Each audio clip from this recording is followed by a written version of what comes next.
আসসালামু আলাইকুম ওয়া রাহমাতুল্লাহি ওয়া বারাকাতুহু। আলহামদুলিল্লাহ রাব্বিল আলামিন। আসসালাতু ওয়াসসালামু আলা সাইয়্যিদিল মুরসালিন ওয়া আলা আলিহি ওয়া সাহবিহি আজমাইন। সম্মানিত এবং প্রিয় সাংবাদিক বন্ধুগণ, আমরা খুব দুঃখ বেদনা নিয়ে আজকে বাংলাদেশ জামাত ইসলামীর এই কেন্দ্রীয় কার্যালয়ে সম্মানিত কেন্দ্রীয় নেতৃবৃন্দের উপস্থিতিতে আজকে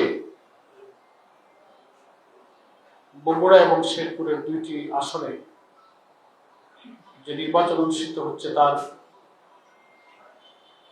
গুরুতর কিছু অনিয়ম এবং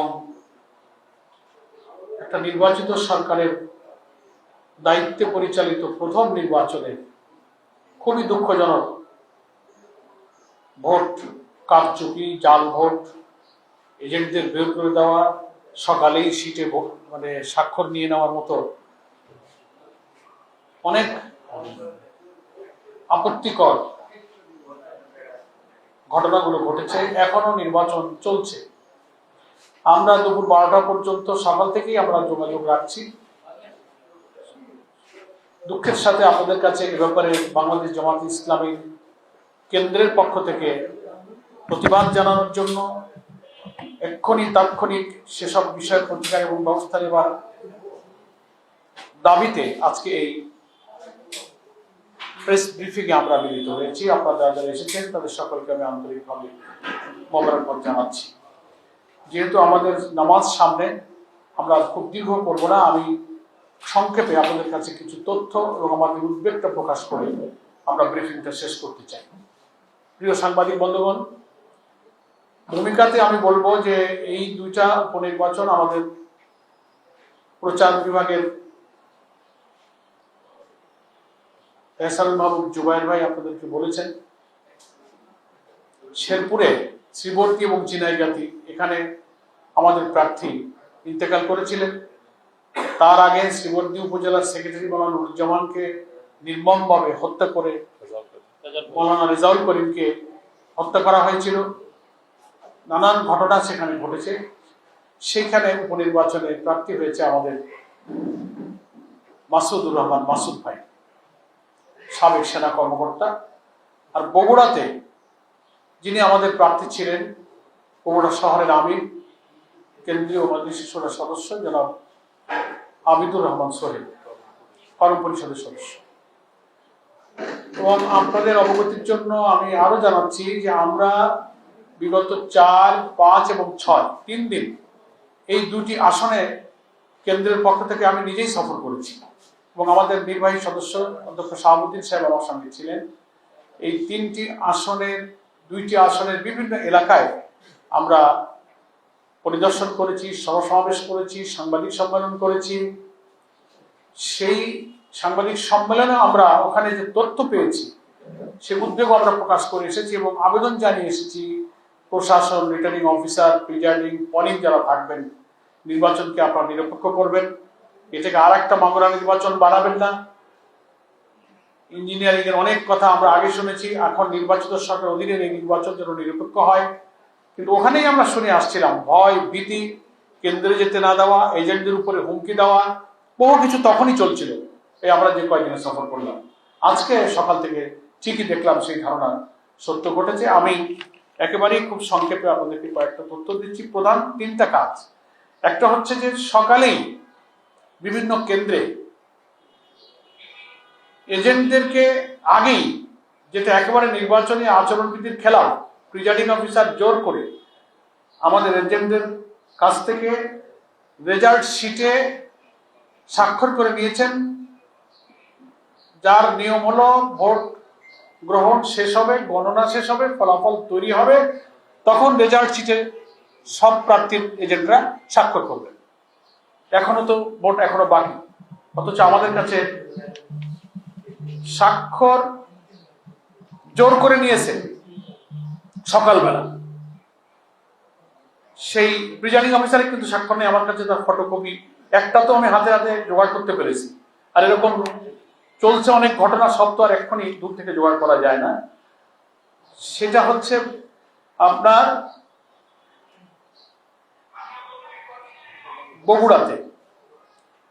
বগুড়াতে এটার কেন্দ্রের নাম হচ্ছে মালতীনগর সরকারি প্রাথমিক বিদ্যালয়, কেন্দ্র নম্বর 1। এই কেন্দ্রের যারা আমাদের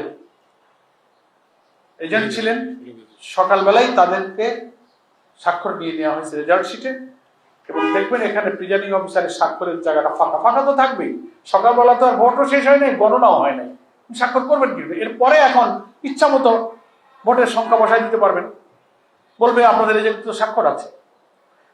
এটা একটা গুরুতর অভিযোগ। এরপরে জাল ভোট দিয়ে সিল মারা হচ্ছে এবং এজেন্টদেরকে বের করে দেওয়া হয়েছে। অন্তত 12টা পর্যন্ত আমি শেরপুরে নির্বাচনী এলাকা আমাদের, সেখানে 3 আর 3 6 7 8 9 10 11 12 13টা ভোট কেন্দ্র, যেখান থেকে জোর করে এজেন্টদেরকে বের করে দেওয়া হয়েছে এবং জাল ভোট দেওয়া হচ্ছে সিল মেরে। কেন্দ্রগুলোর নাম আমি আপনাদেরকে বলতে পারি, আমার কাছে তার ফটোকপিও আছে, প্রয়োজন আপনি নিতে পারবেন। কিন্তু সেই জাল ভোট ঠেকানোর জন্য আমাদের ইসলামিয়া কামিল মাদ্রাসা যে ভোট কেন্দ্র, সেখানে শ্রীবর্দী পৌর বিএনপির সেক্রেটারি আব্দুল্লাহ মোহাম্মদ দুলাল এবং পৌর আহ্বায়ক অপুর নেতৃত্বে সেই কেন্দ্রে ঢুকে এজেন্টদেরকে বের করে দেওয়া হয়েছে। এটার প্রতিবাদ করতে গিয়েছে জামাত ইসলামের ওই উপজেলা জামাত ইসলামের যুব কমিটির সভাপতি আমির হামজা, তার উপরে চড়া হয়েছে, মারপিট করেছে, রক্তাক্ত হয়েছে। সে নিজেও মিডিয়ার সামনে বক্তব্য রেখেছে, আমরা ভাইরাল দেখতে পাবেন সোশ্যাল মিডিয়াতে। কিন্তু এই বের করে দেওয়া জাল ভোট এইসব কিছু এখন অনেক ভাইরাল হয়েছে। আর আগে তো আমি বললাম যেটা সকালবেলাতেই রেজাল্ট শিটে সই করে নিয়েছে মালতীনগর সরকারি প্রাথমিক বিদ্যালয়, এটা বগুড়া 6 নির্বাচনী এলাকা, কেন্দ্র নম্বর 1, এখান থেকে নিয়েছে। নেক্সট আপনাদের কাছে আর একটা তথ্য দিচ্ছি আমরা, যে পুলিশকে, সেনাবাহিনীকে, রিটার্নিং অফিসারকে আমাদের নেতৃবৃন্দ নির্বাচনী দায়িত্বে যারা আছেন তারা বারবার রিকোয়েস্ট করার পরেও কোনো প্রতিকার হয়নি। সেখানে বিএনপি প্রার্থীর পক্ষ থেকে নিযুক্ত পেটোয়া বাহিনী কেন্দ্রে কেন্দ্রে তারা হামলা করছে, মহিলাদেরকে ভোট কেন্দ্রে যেতে বাধা দিচ্ছে, তাদেরকে অপমানিত করছে, লাঞ্ছিত করছে। মনে হচ্ছে প্রশাসন অসহায়, কোন এক জায়গা থেকে নির্দেশিত হয়ে তারা যেন এখন আন্ডান, তাদের কিছু যেন করার নেই। তো সাংবাদিক বন্ধুদের কাছে আমরা এই কথাটা এই জন্য বলছি যে কেবলই 1-1.5 মাস হলো অবাধ নিরপেক্ষ নির্বাচনের কথা বলে আন্দোলন করা, সংগ্রাম করা, জীবন দেওয়া ফ্যাসিবাদ বিরোধী আন্দোলনের রাজনৈতিক দলগুলোর একটি বড় দল এখন ক্ষমতায়। তাদের হাতে প্রথম 2টো উপনির্বাচনের এই যদি চিত্র হয়, তো সামনে স্থানীয় সরকার নির্বাচন সহ আর যেসব নির্বাচন হবে, সেই নির্বাচনে আমরা কি করে ভোটারদের আকাঙ্ক্ষার প্রতিফলন আশা করতে পারি। এই জন্য আমরা এক্ষুনি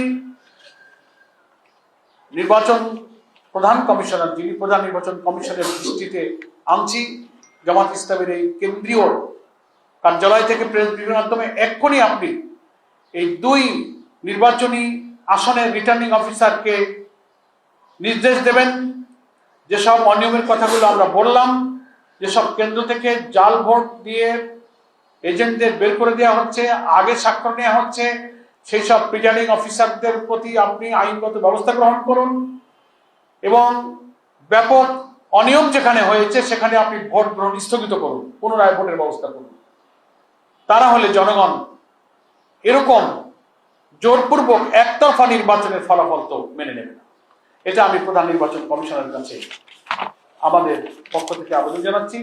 যেসব কেন্দ্রে জাল ভোট এবং এজেন্ট বের করে দেওয়া হয়েছে, 10-12টি কেন্দ্রের নাম এবং তালিকা আমাদের হাতে আছে, আপনারা প্রেস ব্রিফিং শেষে এর ফটোকপি আপনারা নিয়ে নিতে পারবেন। আমি খুব সংক্ষেপে, অনেকগুলো কেন্দ্র, 2টা আসনে মিলে প্রায় 300 ভোট কেন্দ্র হবে। তো ঘটনা ঘটবার জন্য এখনো ভোট চলাকালীন 4:30টা পর্যন্ত ভোট চললে অনেক সময় এখনো বাকি আছে। আমরা 11টা 12টা পর্যন্ত তথ্য সংগ্রহ করছি, তথ্য আমাদের কাছে আসছে। আর আপনারা সবাই গণমাধ্যমের সাথে যুক্ত, আপনারা সোশ্যাল মিডিয়াতে নজর রাখলে দেখতে পাবেন এই 2টা আসলে কি হচ্ছে। সেই জন্য আমি আপনাদের মাধ্যমে এই গুরুতর অনিয়ম হওয়া কেন্দ্রগুলোর ভোট স্থগিত করতে দাবি জানাচ্ছি। যারা প্রিজাইডিং অফিসারের দায়িত্ব পালন করেছেন তাদের প্রতি আইনগত ব্যবস্থা নেওয়ার জন্য রিটার্নিং অফিসারের মাধ্যমে প্রধান নির্বাচন কমিশনের হস্তক্ষেপ কামনা করছি। আর দলীয় সন্ত্রাসীরা ভোট কেন্দ্রে দলবদ্ধভাবে ঢুকছে কিভাবে, এবং সোশ্যাল মিডিয়াতে আসছে যে ভোটার নয় একটা ছেলে, সে ঢুকে ভোট দিচ্ছে, তাকে ধরে ফেলেছে সাংবাদিকরা, জিজ্ঞাসা করছে তোমার বয়স কত, তোমার আইডি কার্ড কই, তুমি কেন আসলে, সে লাজবাব, সে কোনো জবাব দিতে পারছে না। তো এত সামাজিক যোগাযোগ মাধ্যমে, গণমাধ্যমে এগুলো আসার পরে কি করে সেখানে ভোট চলতে পারে? সেজন্য সন্ত্রাসী পেটো ভাইরা যাচ্ছে, আমাদের নারী ভোটারদেরকে ভয়ভীতি দেওয়া হচ্ছে, অনেকে হতাশ হয়ে যাচ্ছেন, ভোট কেন্দ্রে যেতে সাহস পাচ্ছেন না। এই দুপুরবেলা আমি আমার প্রিয় সাংবাদিক বন্ধুদের মাধ্যমে প্রধান নির্বাচন কমিশনের আশু হস্তক্ষেপ কামনা করছি, এবং বগুড়া এবং শেরপুরের এই দুইটি নির্বাচনী এলাকায় যারা কর্মরত রিটার্নিং অফিসার আছেন, প্রিজাইডিং অফিসার আছেন, তাদের দৃষ্টিতে যেন প্রয়োজনীয় ব্যবস্থা নেওয়ার জন্য নির্দেশনা দেওয়া হয়, আমি আপনাদের মাধ্যমে সেই আবেদন জানাচ্ছি। আপনাদের সকলকে ধন্যবাদ। নামাজের আগে